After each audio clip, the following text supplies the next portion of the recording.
everybody. Welcome to the Hallmarkies podcast. We are so excited today. We have a very special guest today.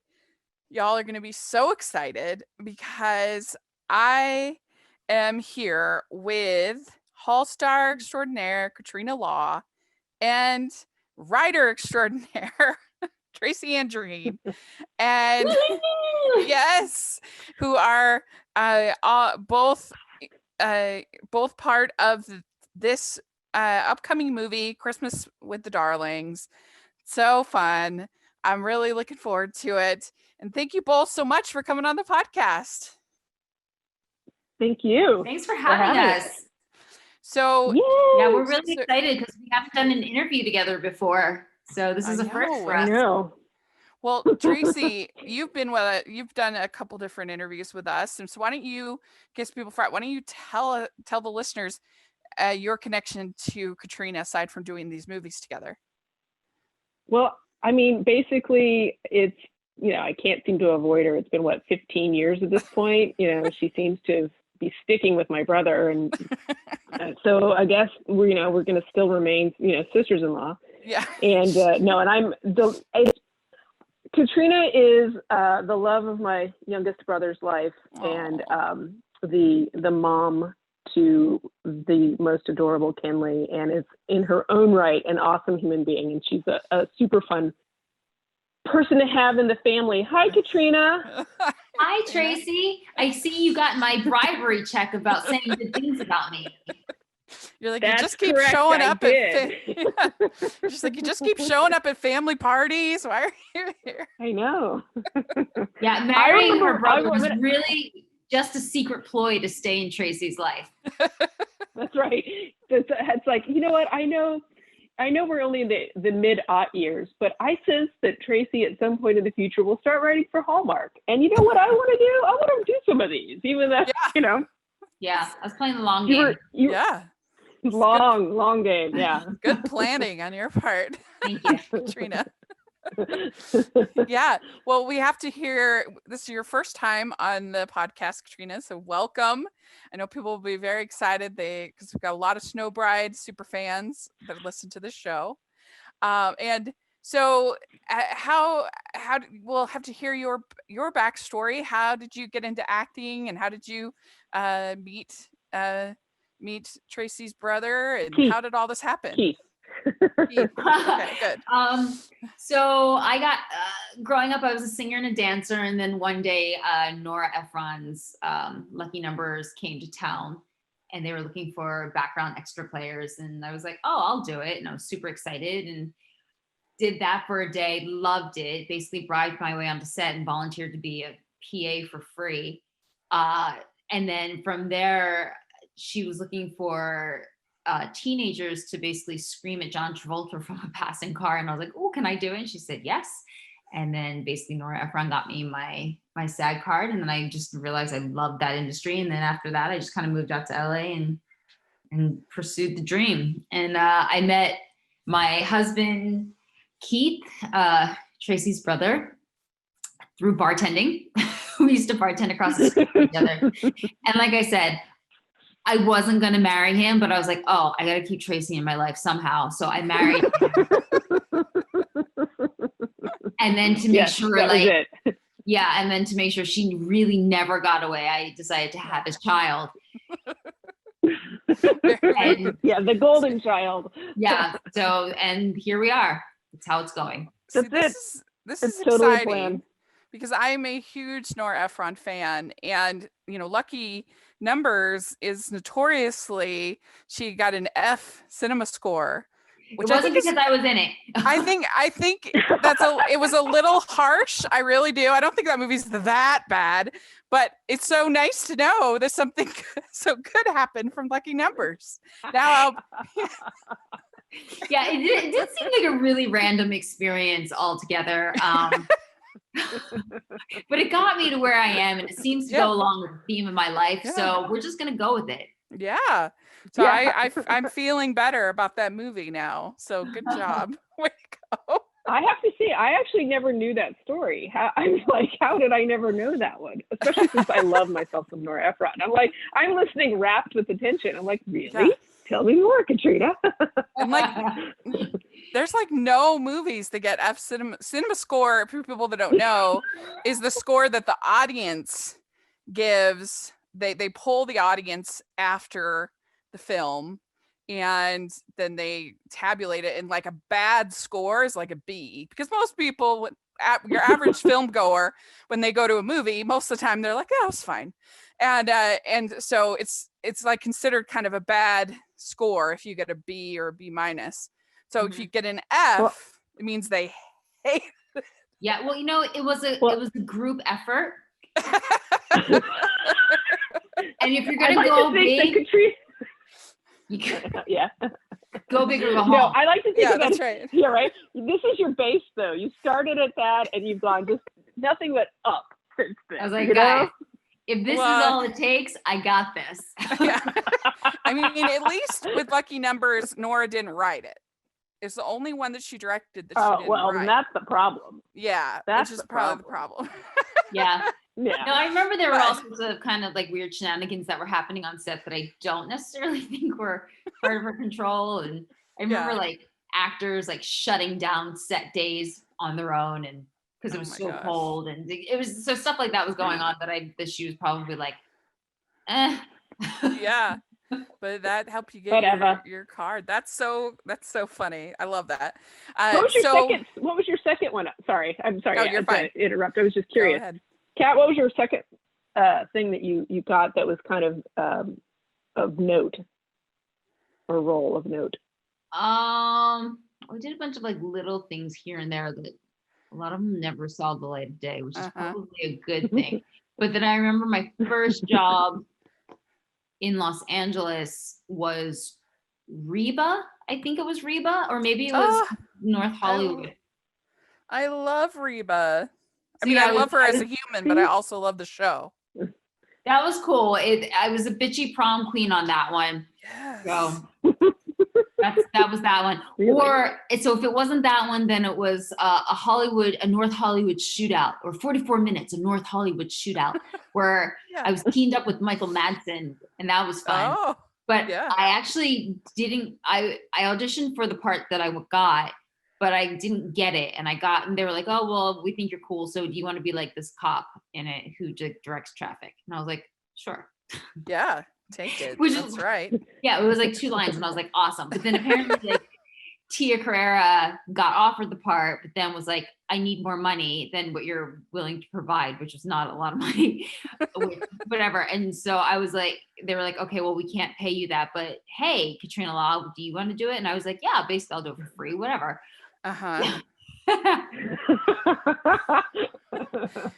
So you were basically Johnny on the spot. Yeah. What it was. Yeah. So they cast me the day before I got on the set as that part, because I thought I was gonna like rock up and be like a cop with one line. And they handed me 16 pages of sides. 16. Yeah. Can you memorize these by tomorrow?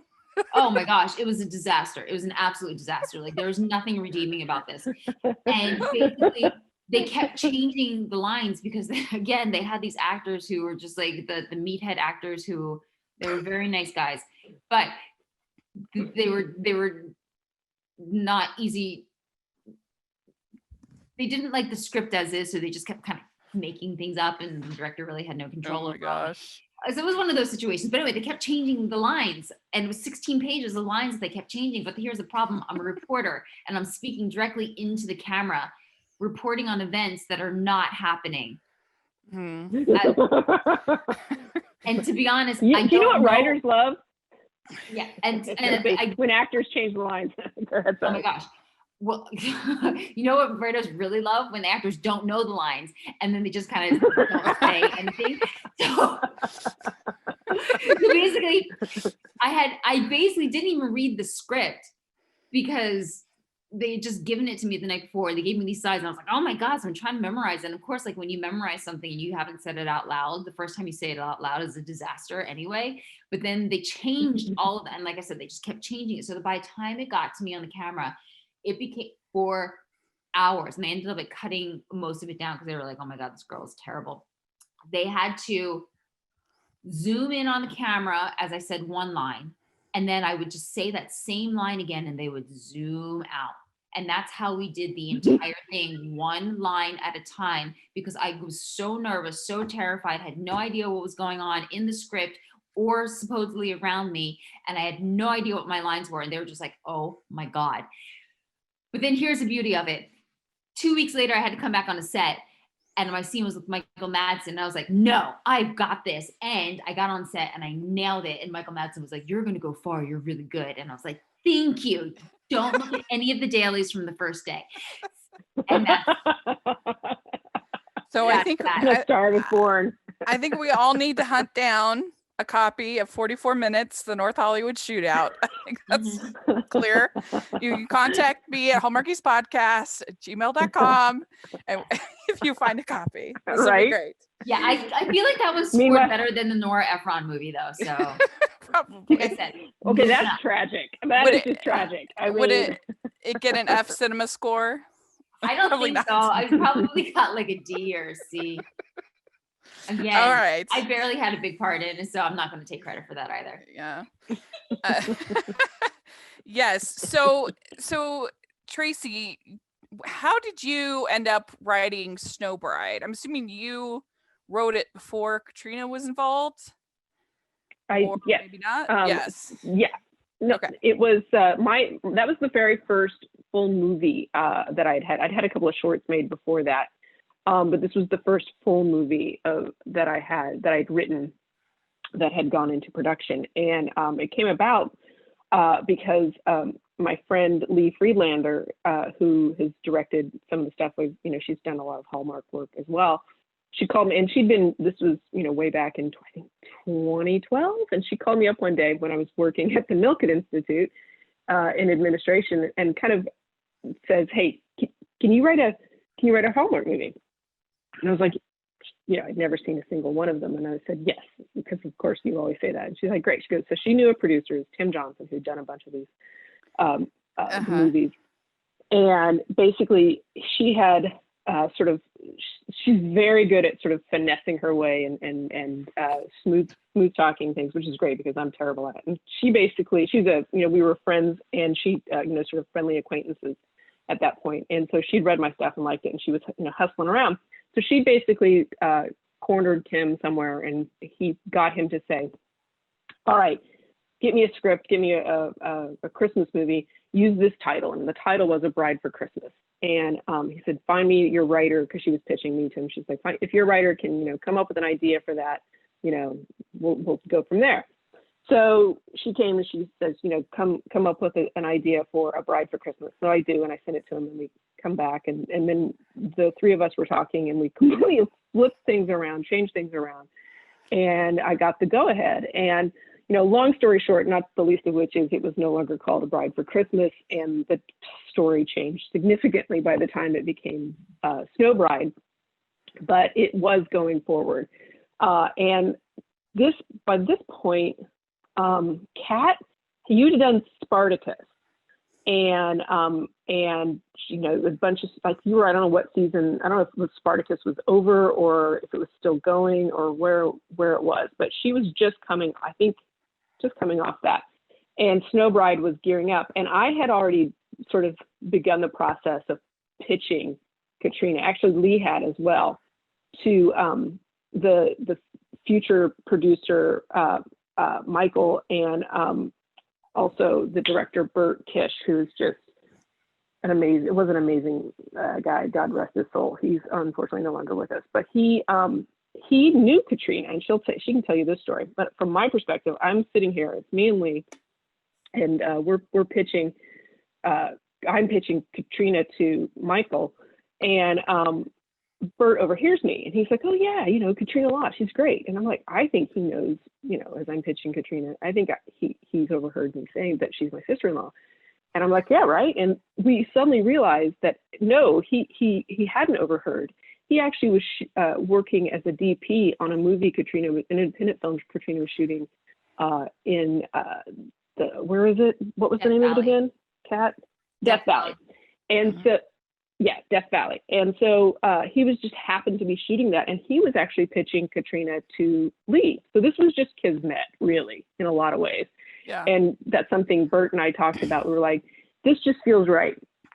So then the kind of, I think by this point it was January, and we had just come back from you, Katrina, marrying Keith in Costa Rica. And we were gearing up. It was 2013 by this point. And maybe it was even February. I'm not really sure where we are, right now. Anyway, but definitely, so, but it was definitely the winter of 2013. And so we just had to, at that point, convince the network that an actress who was coming off Spartacus could totally do a rom-com, which, that, and I was basically like, no, I swear to God, she's funny. I swear to God, she's really funny. She has really good, rhythm. And they're like, okay, and then obviously she got it. And, because Bert was pushing for it too, because in real life, Katrina is a rom-com. And fortunately for Keith, not someone who is inclined to, well, occasionally maybe do some Spartacus, but that's a whole nother story. But yeah, no, it worked. She came in and she kicked its ass. So sorry, I'm not supposed to say that. Sorry. So kicked its. That's all right. That's all right. So tushy. Is this something that when you have a script, do you normally kind of say, I really think that this actress is a good fit for the part, or is that something that you just do for family? 100% only something I do for family. As a writer, you really have no power in this business whatsoever. And for me, when I was doing Snow Bride, I essentially was like, look, I didn't know if this would be a one-off. This would be the one and only movie I'd ever get made. And I just thought, look, I'm going to go for it. Mm-hmm. And I know this is not normal, but and I knew Lee also really liked Katrina and really wanted to have Katrina and was pushing it because Lee was the producer, one of the producers on it. So when we both sort of were pushing for it. And then, once we were all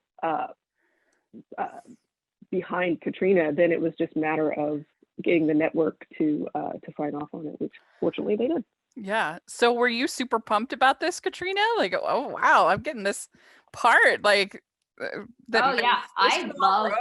I love nepotism.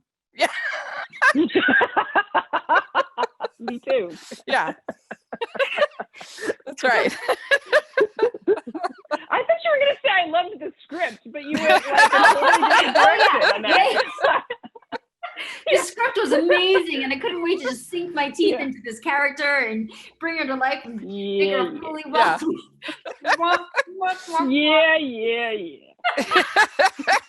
Were you excited though to do something different from Spartacus? I was so excited. Yes, I was very excited that Tracy was taking a risk on me and having me be, because this is nepotism put aside, this is her career and this is her name, and this is, this impacts all of her future projects. So coming on, I was like, wow, she's really believes in me and is taking this chance. But then I was also like, oh my God, if I mess this up, I'm going to have like triplets. It's going to be crazy. So I remember you'd already married Keith. Yeah. I remember on the first day almost hyperventilating because I was so nervous and so scared. And the beauty of Bert Kish being a friend and also the director of this project was that he was just so, like, if you knew Bert, he was so calm, and he had this like Satanistic type of humor that was just very underplayed, and it was very good towards calming me down and just making me chill and being able to bring out the funny and save my relationship with Tracy, which was... Yeah, if it had gone badly, I mean, that it could have been some dicey Thanksgiving dinners. Right. Yeah. I'd be like, forget politics. That's the potatoes. Thanks. Right. Forget politics. You ruined Snow Bride. Way to go. I single-handedly ruined your career. But it's a fan favorite. As I said, people love Snow Bride. And why do you think, Tracy, that is one that's kind of stayed around and become a fan favorite? Okay, so I'm just going to be blunt. I think it's because it's funny and it's a little different than a lot of the ones that we see today, and where it's, I think, more of a traditional romantic comedy than that the audiences are sort of more accustomed to from many, many years. I mean, because that was how I approached it. I had worked in film development for many years for like Mandalay Pictures and DreamWorks and Amblin. So that was my background, and I had read obscene, I don't even know how many rom-coms, and had written many of them. So that was how I approached it, and I think that that's how it comes across as, within the Hallmark parameters, but just a little different. Bert is also very, very funny, and he helps sort of elevate the humor of the story. And Katrina manages to, she has a excellent, and I'm not just, kissing your tushy because I want to see my niece again someday. She has excellent comic timing, and so I think those were big parts of it. And I think that's what makes it a little different. Yeah, you agree, Katrina? About why? Yeah, I think there's a lot more slapstick humor and just physical comedy in this movie compared to a lot of the movies that you see on Hallmark, which are very lovely and very heartfelt. And there is a lot of heart in this movie as well, but there's usually not as much comedy. And like little things that Bert would do, like for instance, there's a part where the ex-girlfriend is discovering who my character really is, and he had her sitting in front of the fireplace, and he very gently turned the gas up higher in the fireplace, so the flames behind her were just getting bigger and bigger as she was realizing, oh my gosh, I'm going to destroy this woman's life. So little things like that you just don't normally see in most Hallmark movies that are like the genius of Bert Kish. So especially from the heroine, because now they don't allow the heroines to do anything sort of illegal or slightly shady, and they'll still say like, oh, this person is my fiance when they're not, or something like that, but they that's about as dishonest as they'll get. And for her to be a tabloid reporter and to, sort of this, I think it has a bit of an edge that a lot of these others don't have. Oh, we also had stunts. We had that you don't see in Hallmark. There was this huge hill that my character rolled down, and we actually got Judy Foster's actual stunt double to come in. Oh, Jodie Foster's actual stunt double to come in and do this rolling down the hill in a wedding dress stunt. And I was like, this is legit. So it was. I was going to ask, did you just hate wearing that wedding dress? Oh, it was so much fun getting to the big puffy sleeves that it had. I loved it. Destroyed by the end of it. If I had to keep it pristine and white, then maybe it would have been a different story. But I was in my element. I was like, oh, you want me to destroy this dress in really clumsy, haphazard manner? Got you. So, what was it like with Patricia Richardson? Because she was a pretty big, I get at that point, right? She was kind of the star of the movie, I think, when it was first released. Yeah, working with her was just a wonderful masterclass in acting. She's so subtle, so grounded, was kind and friendly, and that little twinkle in her eye as she's watching you act, you're kind of like, are you looking at me or are we acting? What's happening? So it was a little intimidating because she is amazing and she's hysterically funny. But she made me, again, I think between the combination between her and Bert and pretty much the rest of the cast, she just made me feel so safe and welcomed and supported that, it was hard not to just have a blast working with her. Yeah. That's great. I really like, she's fun. She's perfect for the role in the film. And do you have any other sort of memorable things from the set of that, from the shooting of that film that happened? So one of the fun little tidbits is at the end when my best friend gets married, she's actually getting married to my real life husband. Oh, no way. That's funny. And My best friend is the actual girlfriend of one of the producers, so it was kind of this very non Hallmark family oriented ancestral going on. That is funny. Has there ever been any talk of a Snow Bride 2? Lots of talk. People are desperate for it, so I'm going to be pitching Tracy very soon. Yes. I have ideas, but I don't think that they're not, I had this whole idea in my head about where I wanted to take it, but I was basically told, no, they don't want to do sequels. So I was like, all right. I was going to call it Snow Brides, plural. Oh, see, that would be fun. Mm-hmm. Yeah. Snow Brides. I think you pitch it now because it's a new world at Hallmark. Well, what do you think that it is a whole new, I will say it is a whole new world at Hallmark. This is Well, and I feel like even this year is quite different than the previous, at least it seems like it's going to be compared to the previous years that we've done the podcast. I don't know. There's an overlap, I will say. Yeah. I feel like they're taking a little bit more risk this year than they have the previous 2 years.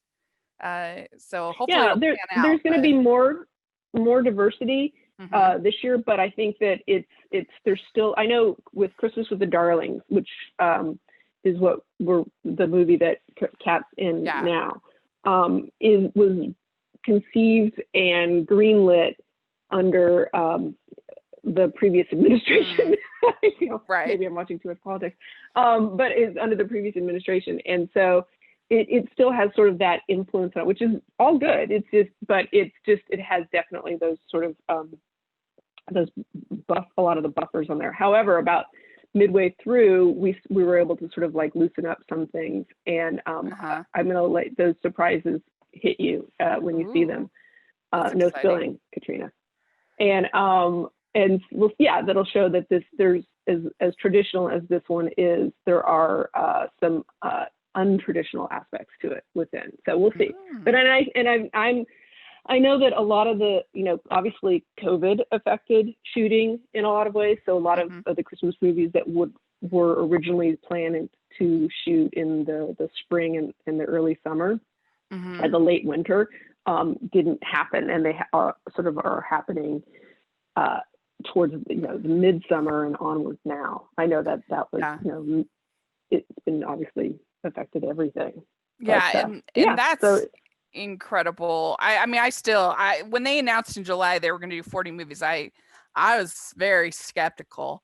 I thought there's no way they can do that. How can they do that? But it seems like they're doing it. I can't believe it.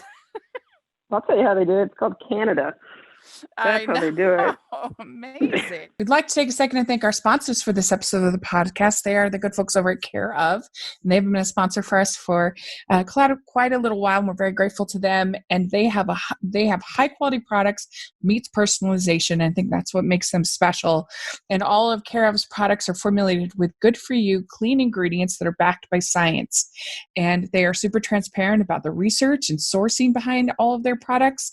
And you get individualized recommendations that come in daily, individual wrapped packets that are perfect for getting back into a routine. We all are sort of struggling with that right now, and you have, even has your name on it. They're very individualized, and the way that they become individualized is they start you off with you taking their 5-minute online quiz. And this quiz, it asks you about your lifestyle, your belief in vitamins, how you feel about that, your lifestyle, your skepticism, your health concerns, all that stuff are taken into effect.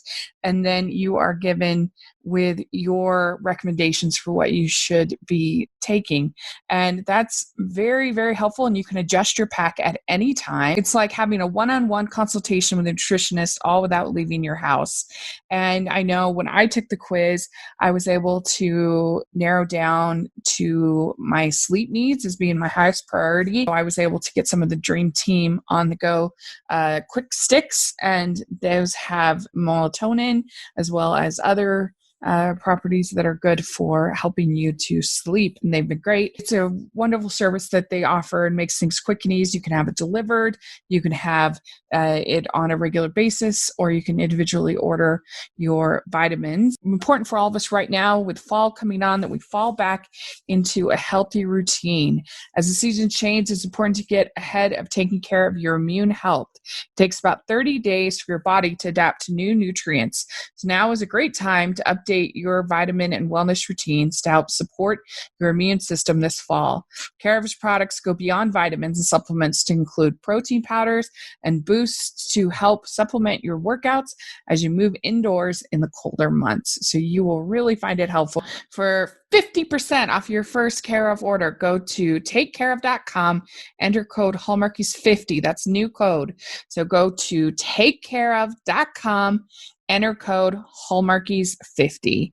Well, let's talk Christmas with the Darlings. And so that's coming up on the 8th. And Katrina, why don't you tell us a little bit about the movie? Okay, so I play Jessica Liu, who is the executive assistant to Charles Darlington, who is the CEO of Darlington Corporation. And I have just put in my 2 weeks for the Christmas holidays, and I'm going to be coming back to the same company and working in a new capacity as an attorney for the company. But then I find out that Charles Darlington, his nieces and nephew who have been orphaned and living in Australia are now coming back to the United States to stay with him. But being how he can't take care of them, he's about to send them off to boarding school, which is just a terrible idea to Jessica. So horrible idea. So she decides to kind of volunteer to watch them over the Christmas holidays, and much to her surprise, and also to Charles Darlington, his younger brother Max, who is the oh so sweet, lovable, yet slightly irresponsible younger brother, decides to help volunteer to watch them as well. And then, of course, connections are made, discoveries are made, and then possible connection at the end. Watch and find out. Yay. So does this have anything to do with like Peter Pan at all, or is that just the same? Because I thought when I heard the Darlings, I thought that's their last name. Darlington. I'll tell you where it is. The original title was A Family Through Christmas, and then it got renamed Christmas with the Darlings, and I don't know why. I guess it's an adorable title. But Darlington is the name of the street where my grandma and grandpa lived on, and I always thought it was a cute name, and I wanted to do. That's literally the whole sort of backstory for the name Darlington was my grandma and grandpa street. Okay. And York Ventures is. I thought maybe there was like a with it being about kids and stuff. I thought, oh, is this like some kind of Peter Pan kind of connection or something like that? In hindsight, Max, the character of Max, does actually have a little bit of the Peter Pan syndrome. So maybe played by Carla Mark. Like yeah. What'd you say? Are you Wendy? And you're a little Wendy. Yeah. You are a little bit like Wendy. Yeah. So Tracy, how did you get this idea and come up with the script? Okay, so this idea was something that I had when I was in college, believe it or not. And it was originally called, in my head, The Aussies and Uncle Max. And it was, there were 6 kids, and it was this, massive mansion and all this stuff. I was going to write it. And it just was one of those stories that always kind of stuck with me that, as writers and creators, you come up with a story, and sometimes they don't happen exactly when you think they're going to happen. But cut to many years later, and I was just sitting down. I had been doing a lot of sort of pinch hitting rewrites for the network, and I just thought, well, I would like to do one that is an original idea, and come up with a few, and they're still sort of bouncing around. But this one was one I thought, I feel like this feels like Hallmark.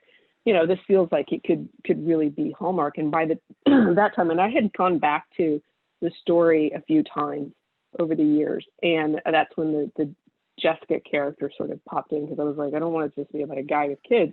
And then the more I started getting into it, it was like the more about the Jessica character being sort of this person and coming into this world, and then just sort of seeing it from, and then her character was kind of more Sabrina-esque a little bit, like coming in, because I also love the movie Sabrina, and I always felt like William Holden's character in Sabrina was the more interesting character than the Humphrey Bogart character, and I always thought that Sabrina and her would that would be a better match, and so I always kind of wanted those two to get together, and this is kind of, I don't know how, I haven't seen the I final can see product, it. so Because he's like the younger he's the younger brother that's a kind of a bit of a playboy type, and now he's helping with these kids and stuff, and so I can see that connection.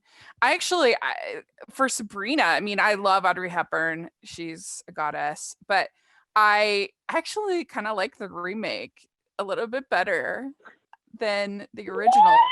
I know. Shocking. Is it because of Harrison Ford? Yes. Is it Harrison Ford or yes? Okay. I mean, I love Harrison Ford, but I don't know. I feel like Humphrey Bogart is so disengaged in that movie. I don't think he wanted to be in it. I don't think there's any chemistry between him and Audrey Hepburn.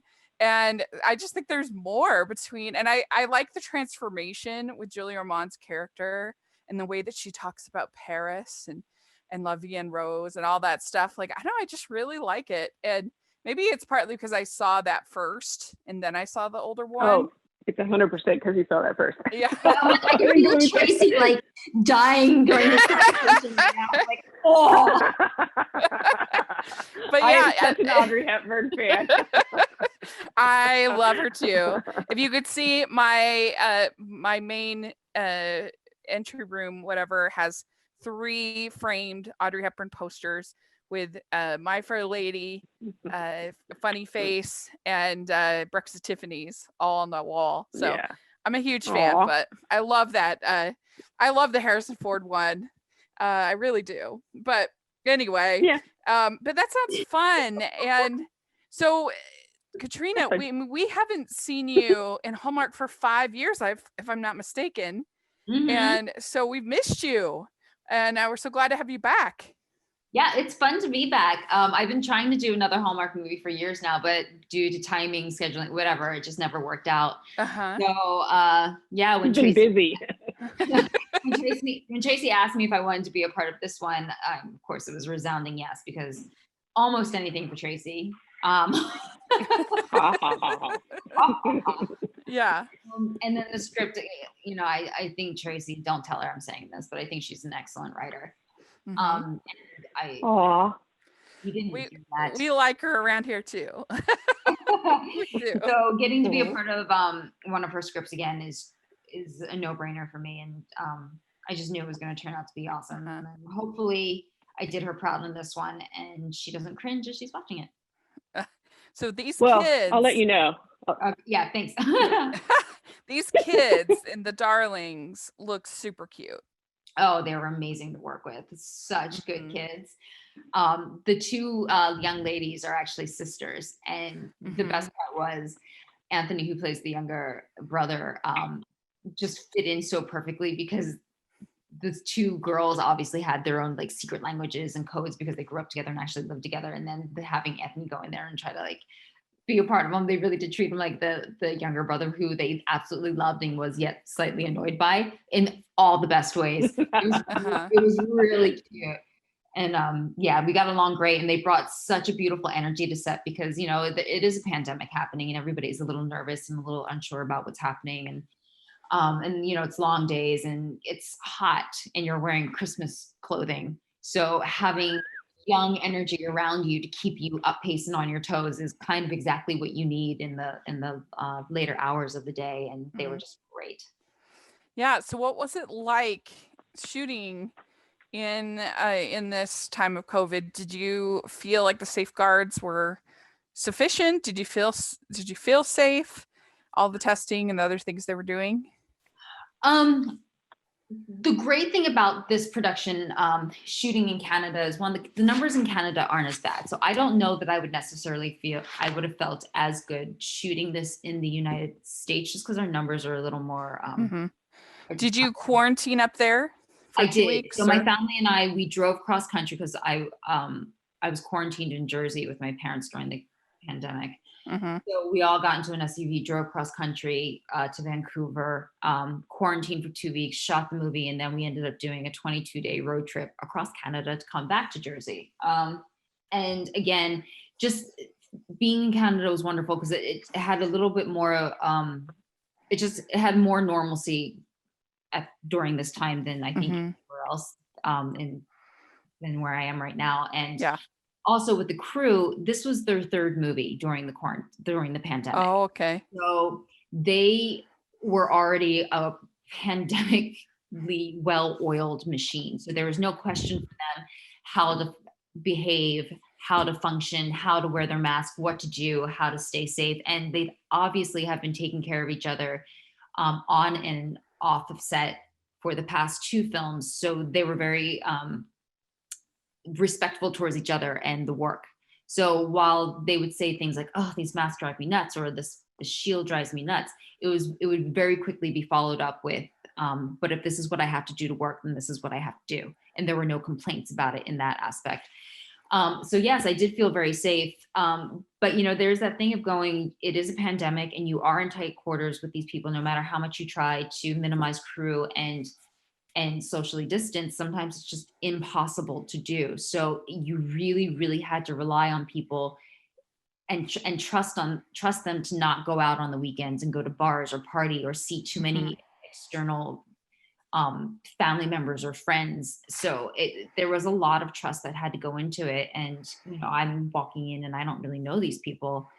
So I just kind of had to go off of the fact that this is the third movie. Nobody is sick. Nobody has gotten sick, and everybody seems to want to continue to work. And they all had the mindset of like, well, this is the sacrifices that we have to make now in order to earn income. So we'll just do it. So in that aspect, it was so beautiful to be a part of that. And I came out of it healthy. My family stayed healthy. So everybody on crew was healthy. And and the end result is we get a new movie for Christmas. So I guess it kind of worked out. Yeah, that's incredible. I mean, did you end up having to get tested like a bunch of times every other day or every day, or how did that work? Well, this is before the testing became mandated. So we were just kind of doing the check-in. Yeah. Well, it'll clear the sinuses, I'll tell you that right now. The testing. It really does. And so you, Tracy, you didn't get to be on set for this one because of everything, I assume. Correct. It would have been, I was writing some other things back here in the States, and it would have required schlepping and quarantining and so forth. And I just was like, I was disappointed, just, but obviously there are bigger issues at hand. Sure. So, originally when it was greenlit and I knew, or not greenlit, but when I knew it was for sure, I was really hoping to be able to go, but it didn't work out. Did you have other projects that were canceled because of the you don't have to hopefully not canceled, but delayed. There were supposed to be 2, hopefully just delayed. There were 2 summer movies that were supposed to go this year that did not happen. For one of them was hopefully going to be set in Costa Rica. And sorry, my cat is literally scratching at the door right now, which is annoying. Well, if they need like a little like PA or somebody for the one in Costa Rica, you can volunteer. I'll come down. Yeah, right. I mean, it would be great. Keith and Kat got married in Costa Rica, so I was all excited to maybe go back there. I was co-writing that with my friend Kevin, and we were both like, let's go on set on that one. That's Yeah, I'll be very diligent. I'll wear a mask. I'll be really. I'll let everybody know. Okay, thank you. Good. That sounds great. I'm really looking forward to the film. I think it looks very sweet, and I like Carlo Marx a lot. He is one of the saving graces of Chesapeake Shores which I'm not a big fan of, uh, unfortunately, but he is pretty good in it. I like him. So I think it's going to be fun. I'm looking forward to it. And so we Me like, too. yeah, we like to end our interviews with some fun, silly questions. You might have done this one already. I'm not sure. I can't remember, Tracy, but if you'll humor me and do it again, this are Sure. some fun holiday questions. So we can get your But answers. what if my answers change though? What That's if it's fine. like, what is your? I may have to change my mind. I mean, That's fine. I don't even know if you've done it before, so it's no problem. Okay. Okay. So first question: what is your favorite holiday drink? And it doesn't have to be alcoholic. It could be like cocoa or eggnog or whatever floats your boat. Okay. For me, Yeah. For both my of you. favorite holiday drink, is mulled wine. Okay. Yeah. Katrina? Of course it is. Oh, I have to do this. Yeah, you do it too. You're supposed to mute that. I'm like, oh, tequila? No. You have a hard holiday. Katrina loves wine. Literally. Okay. What is your favorite holiday cookie or treat? It's for me, my favorite holiday cookie. What is my favorite holiday cookie? I guess I'm just basic. Just give me shortbread with, some green icing. I really like soft shortbread. I'll probably come up with something really more interesting later as I'm driving somewhere and thinking, oh, it should have been this. But really, when it's Christmas cookies, I'll indulge in that. You taking notes, Katrina? Mm. Sugar cookies. What about you? What's your favorite? So I have a new favorite because I just baked it for the first time this year, but I don't know how you say it. It's either challah bread or challah bread. Challah. Challah bread. Were you a quarantine baker? Oh yeah. Oh yeah. Yeah. To the baking. Good. This thing. I was quarantine candle maker. That's what I got into. Yeah. Making Tracy candles. went deep into the quarantine hole. I did. It's not unlike what my everyday life is, but somehow just it was a little extra. Yeah. And so I'm making my own candles. That sounds good. And I want to try your challah. Yeah. Oh, it's pretty good. My dad liked it. So really, that sounds really good. Okay.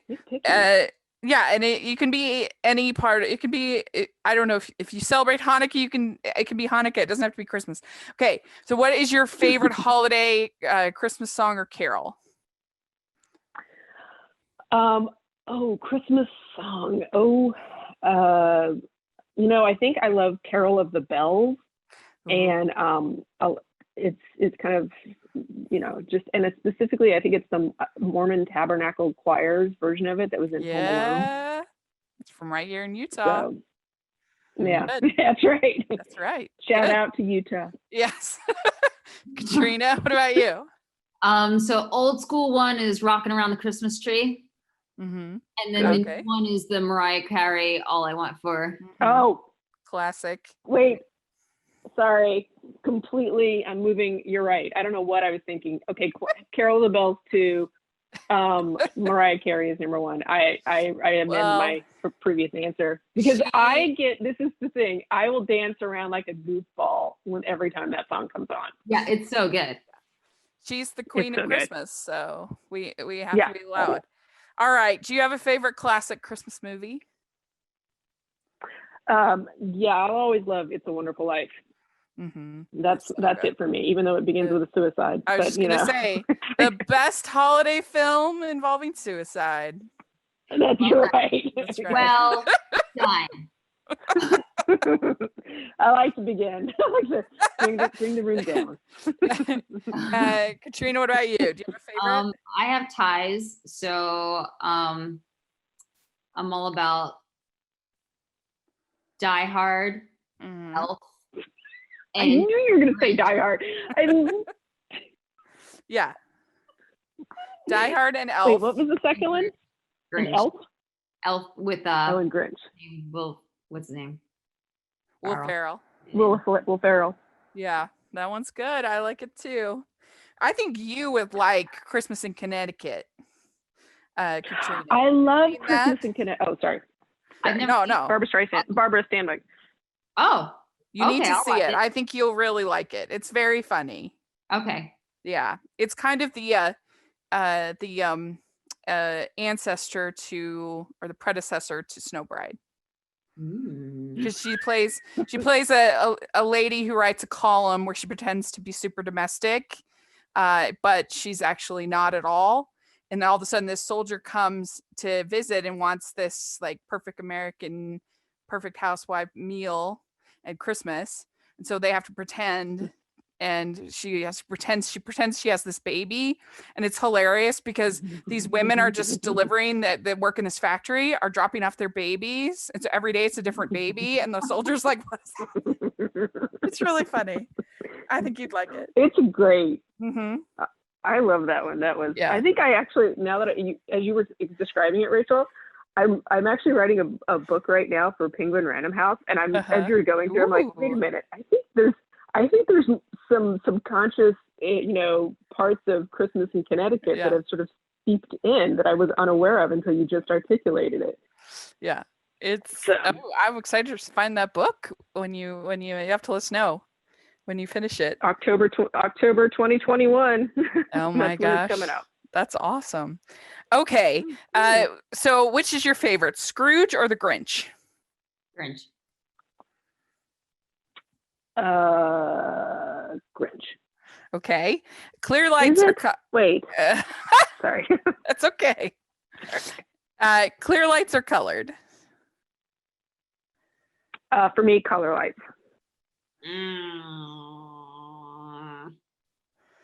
No, I like those blue ones. Ooh, okay, blue. All right.